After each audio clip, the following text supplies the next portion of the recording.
Hey everybody! It don't feel like it right now, but spring is coming soon, and we're here to talk to you a little bit about the April issue of Down East Magazine, which will be landing in your mailboxes shortly and on newsstands in the next couple of weeks. I'm Brian Kevin. I'm the managing editor of Down East. I am here with my friends and colleagues Sarah Stebbins, the home editor of Down East, and Benjamin Williamson, the director of photography for Down East. And we got a lot of cool stuff in this issue. If you're longing to see some green, we're delivering on that front right away on the cover.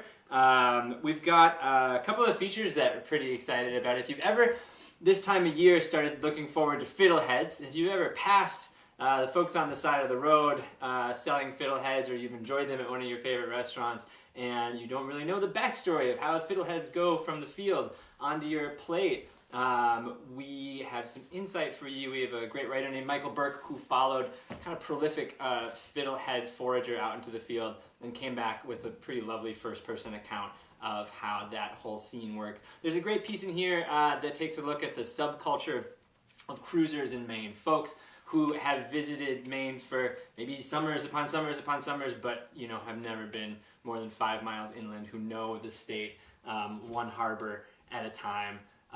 There's a pretty exquisite feature with a lot of great eye candy that has to do with prefab homes in Maine, and you kind of spearheaded that. How'd that go?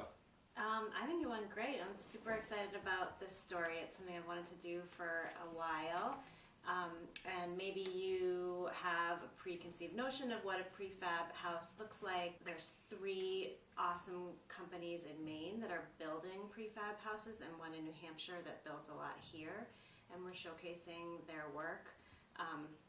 We have everything from a 2,000 square foot house with a $98 a year heat and electricity bill to a large ski retreat that has 5 bedrooms and 6 bathrooms. And still costs less to heat than probably the tiny house, not tiny house, but small house that I live in, I'm guessing. Yes, and definitely the house that I live in too, the old house. And we're not talking about like cheaply made when we talk about prefab. This is a different style of prefab. Yes, these are highly efficient, airtight, really well built houses, and one of the super cool things about them is that they can be built from like drawing to finished product in 3 to 5 months compared to 9 to 12 months for a house that's built on a site. Or 3 to 5 years in the case of my in-laws. I think what I love about some of these places is in as much as some of them, not all, have kind of a mod and really contemporary sensibility, they still manage to retain that Maine mystique and that Maine feel. Some of them in here, like as cool and boxy and clean as they are, also still very much like feel like a Maine camp, and they still preserve these amazing lake views, and they still feel like rustic and warm and welcoming. That's something we had to go out looking real hard to find, or does that like tend to be the norm?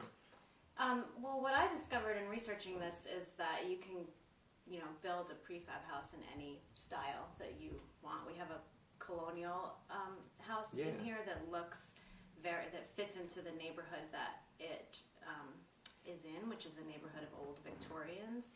And then you can also get the more modern look as well. It's really a huge range.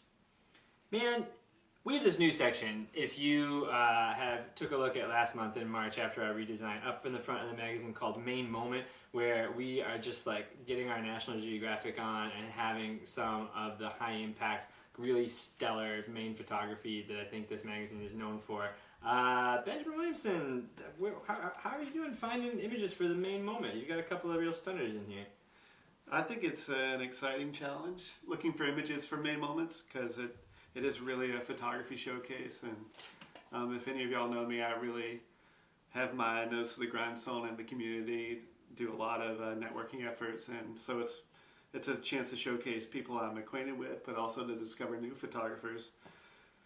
And it's all about the power of the image. We're looking for intimate moments, something that speaks to Maine, storytelling. Someone asked if it was in the mold of Life magazine. You could kind of say that. If you remember the old Life magazine, which was very much storytelling and classic photography. but we're doing a little more modern twist. I think this image by Seth Gaffer is a great example. Something you might see on Instagram, which is where I saw it actually. Yeah. And just beautiful use of color and striking graphic image. Look at this image right here. This was taken by a fellow named Benjamin Williamson. Yeah. What are we looking at? Where did you spot this? This is like a beautiful. I think Chris can probably put this image like up in the video. But this is like a lovely boathouse in, where are we? Georgetown? Yeah, in Georgetown. If any of you've gone out to Reed State Park or Five Islands, you know there's this distinctive red boathouse on the way out there. And one morning I was passing and I saw the owner out, and I'm like, this would really make a cool shot.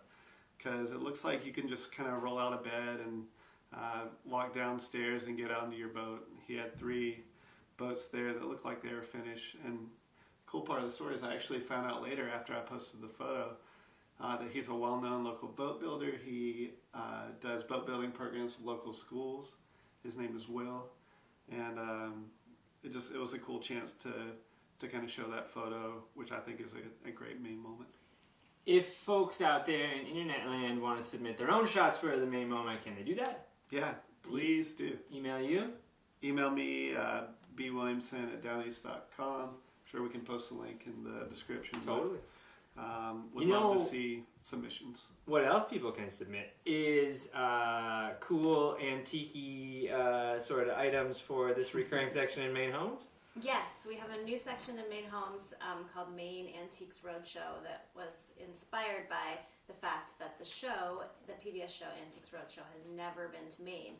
So we decided to create our own, and we have some great reader curiosities that people sent in to us, and we photographed, and then we got appraisers to tell us how much they think the items are worth and tell us a little bit about each piece's history. So we would love for people to submit their own Maine curiosities, and we might feature them in an upcoming segment of Maine Antiques Roadshow. We'll put a link down there too for that. There's a lot of cool stuff in this issue.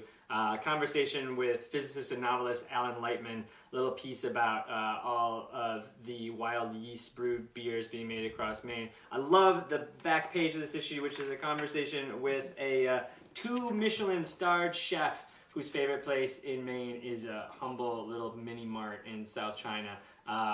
Look for it. It'll be on newsstands sooner. It'll be in your mailbox even sooner, and you can always find out more at downeast.com. Thanks, guys.